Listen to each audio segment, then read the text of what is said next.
volumes and volumes, but I will make a speech of sorts.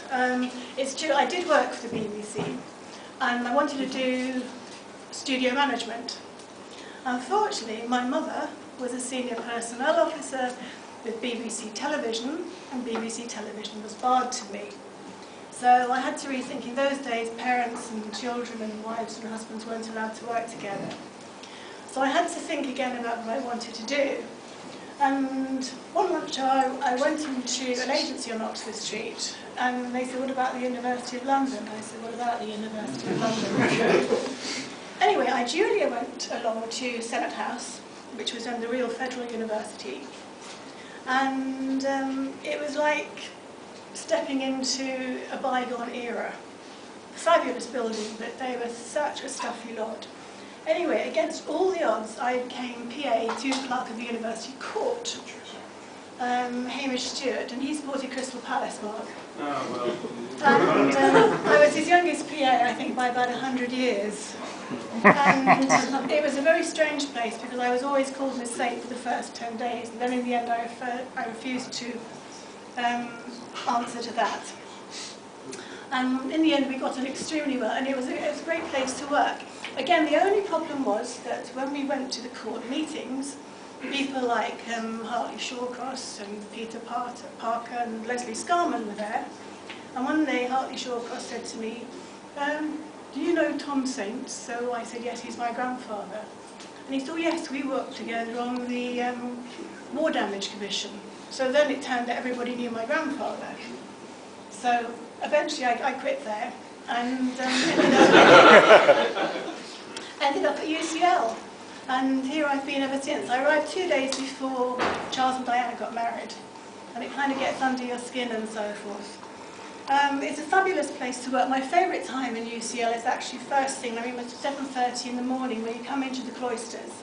And there's really nobody else around. And I think you just feel the spirit of the place. The greats who've gone before you and so forth. And from that point of view, I will miss UCL very, very much and its history and what have you.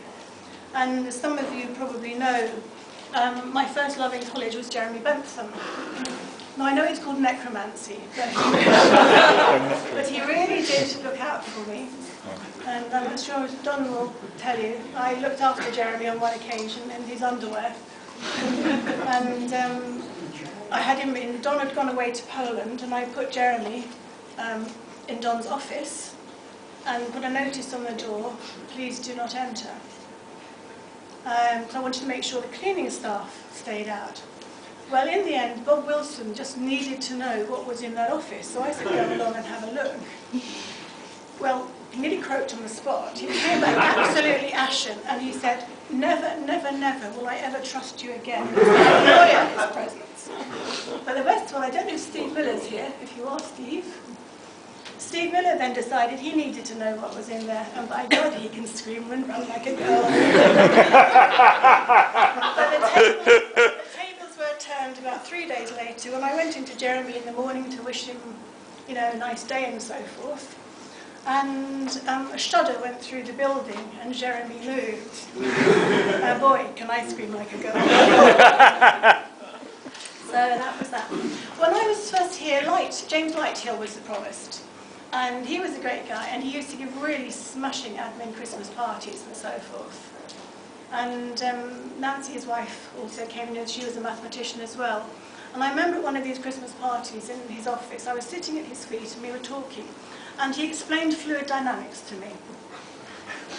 It still is an anathema to me, but nevertheless, at least I was told about fluid dynamics by the best. And we always became great friends, so we were very sad when he died. What else is there? People to remember. I've known so many great people here. And I'd like to remember some of the people who can't be with us today. Franz Heyman was head of physics. I knew him before I joined the department, and he was such a super guy. And Doug Davis.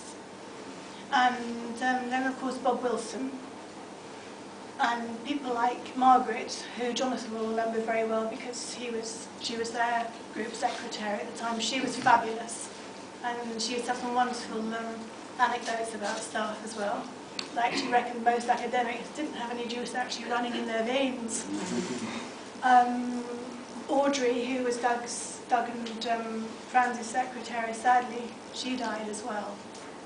So I'd like to remember all of those people around college who made UCL the place that it was. What else was there? Someone said to me a couple of days ago, why didn't I write a book about UCL?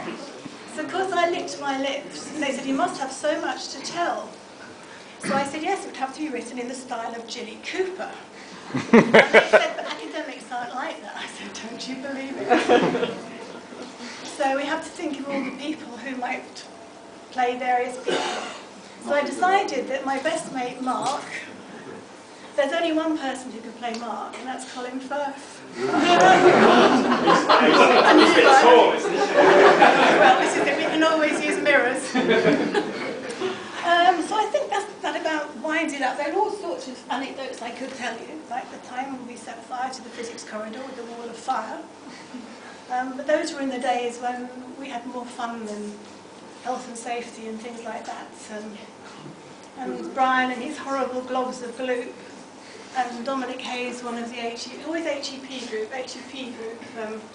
technicians who used to hide in the bowels of the earth and then jump out on you with some horrible gloopy thing that he thought we might like. He would tell you to close your eyes and hold your hand out. I learned the hard way with that one. I don't remember that at all, actually. You're right behind it. Yes. So finishing up, there are a few people of today's year I must thank because they have been fantastic friends to me. Colin has been a fantastic mentor. Dave Tovey has been the best mentor ever. He might not give you the answer you want, but it's always the right answer. And Dave Miller has been brilliant as well, but I think for the last few years, one of my biggest thanks really has to go to Mark, because he's been an absolute joy to work with. He's so down to earth, he's got a great sense of humour, and he's got the right attitude, and I will miss Mark dreadfully. So one of the reasons I wanted to go as well, because Mark was going to Fermilab, so I couldn't possibly do the DTC if Mark wasn't there. So thank you all very, very much for coming. I'm sorry I've rattled on a bit. And I'm sorry for everybody I haven't mentioned, because you're really always all friends here as well. And even at the back, we've even got some women mathematicians. And there's Dima and his wonderful motorbike. And unfortunately, I haven't got the pictures of Bath, but if I did, I would have them up there, but that's another story. So thank you all very, very much.